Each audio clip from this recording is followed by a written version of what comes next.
2 సంవత్సరాలలో 56,000 రూపాయల మొత్తముపై రూ. 280 వడ్డీని ఇచ్చిన వడ్డీ రేటు ఎంత? So first formula రాసుకుందాము.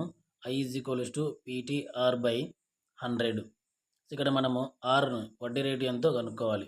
కాబట్టి మిగతావన్నిటిని అవతల పంపిస్తే R 100 ఇంటూ I/PT అవుతుంది.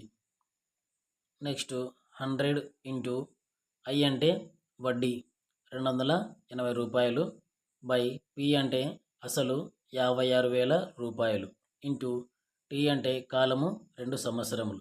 నెక్స్ట్ 0కి 0 క్యాన్సిల్ పోతే నెక్స్ట్ ఈ 2 జీరోస్ ఈ 2 జీరోస్ క్యాన్సిల్ చేసుకుంటే 28 గట్ల 28 28 రెంట్ల 56.